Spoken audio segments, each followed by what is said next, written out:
Hello guys, welcome back to my YouTube channel.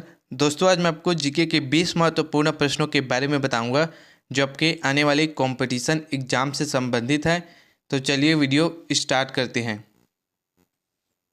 प्रश्न 1।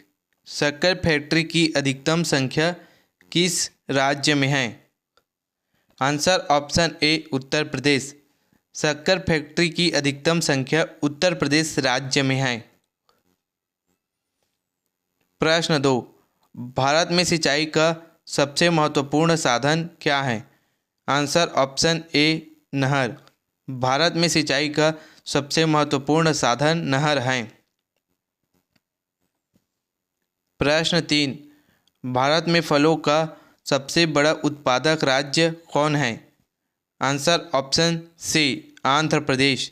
भारत में फलों का सबसे बड़ा उत्पादक राज्य आंध्र प्रदेश राज्य है। आईएमपी क्वेश्चन है, आपको याद रखना है। प्रश्न 4। विश्व पर्यावरण दिवस किस दिन मनाया जाता है? आंसर ऑप्शन डी 5 जून। विश्व पर्यावरण दिवस प्रतिवर्ष 5 जून को मनाया जाता है। प्रश्न 5। संसदीय शासन प्रणाली में वास्तविक कार्यपालिका शक्ति किसके पास होता है? आंसर ऑप्शन ए प्रधानमंत्री। संसदीय शासन प्रणाली में वास्तविक कार्यपालिका शक्ति प्रधानमंत्री के पास होता है।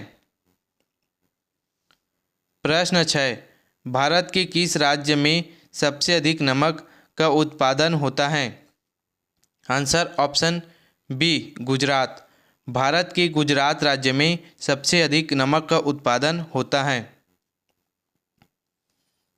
प्रश्न 7। राज्य पुनर्गठन आयोग का गठन किस वर्ष किया गया था? आंसर ऑप्शन सी वर्ष 1953। राज्य पुनर्गठन आयोग का गठन वर्ष 1953 में किया गया था। प्रश्न 8। विश्व में गेहूं का सबसे बड़ा निर्यातक देश कौन है? आंसर ऑप्शन बी रूस। विश्व में गेहूं का सबसे बड़ा निर्यातक देश रूस देश है। आईएमपी क्वेश्चन है, आपको याद रखना है। प्रश्न 9। राज्यसभा के सदस्यों का कार्यकाल कितने वर्ष का होता है? आंसर ऑप्शन डी 6 वर्ष। राज्यसभा के सदस्यों का कार्यकाल 6 वर्ष का होता है। प्रश्न 10। भारत के उपराष्ट्रपति के पद पर लगातार 2 बार कौन रहा था? Answer option A doctor S Radhakrishnan. Bharat के उपराष्ट्रपति के पद पर लगातार 2 बार डॉक्टर सर्वपल्ली राधाकृष्णन थे। प्रश्न 11। भारत में संसद को भंग कौन करता है? आंसर ऑप्शन सी राष्ट्रपति। भारत में संसद को राष्ट्रपति भंग करता है। प्रश्न 12। युद्ध की घोषणा या शांति का फैसला करने में कानूनी रूप से कौन सक्षम रहता है? आंसर ऑप्शन ए राष्ट्रपति। युद्ध की घोषणा या शांति का फैसला करने में कानूनी रूप से सक्षम राष्ट्रपति रहता है। प्रश्न 13। संसद के दोनों सदनों के संयुक्त अधिवेशन की अध्यक्षता कौन करता है? आंसर ऑप्शन डी लोकसभा अध्यक्ष।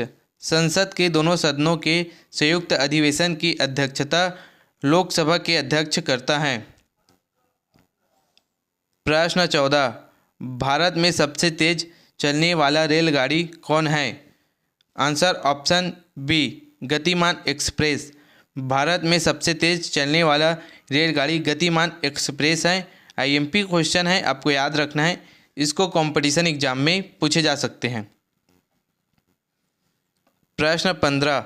भाषा के आधार पर बनने वाला पहला राज्य कौन है? Answer option B Andhra Pradesh. भाषा के आधार पर बनने वाला पहला राज्य आंध्र प्रदेश राज्य है। प्रश्न 16। भारत छोड़ो आंदोलन के समय इंग्लैंड का प्रधानमंत्री कौन था? Answer option B Churchill. Bharat छोड़ो आंदोलन के समय इंग्लैंड का प्रधानमंत्री चर्चिल था। प्रश्न 17, गोपाल कृष्ण गोखले ने किस वर्ष में भारत सेवक मंडल का स्थापना किया था? आंसर ऑप्शन डी, वर्ष 1905। वर्ष 1905 को गोपाल कृष्ण गोखले ने भारत सेवक मंडल का स्थापना किया था। प्रश्न 18, भारतीय संविधान में संघवाद किस देश से लिया गया है? Answer option D, Canada. भारतीय संविधान में संघवाद कनाडा देश से लिया गया है। आईएमपी क्वेश्चन है, आपको याद रखना है। प्रश्न 19, भारतीय संविधान को कितने भागों में विभाजित किया गया है? Answer option B, 22। भारतीय संविधान को 22 भागों में विभाजित किया गया है। आईएमपी क्वेश्चन है, आपको याद रखना है। प्रश्न 20, विश्व के किस झील में तैरता हुआ डाकघर है? आंसर ऑप्शन बी, डल झील। विश्व के डल झील में तैरता हुआ डाकघर है। आईएमपी क्वेश्चन है, आपको याद रखना है। इसको कंपटीशन एग्जाम में पूछे जा सकते हैं। दोस्तों, इसी तरह के कंपटीशन एग्जाम से संबंधित वीडियो देखने के लिए मेरे वीडियो को लाइक करें, चैनल को सब्सक्राइब करें। धन्यवाद।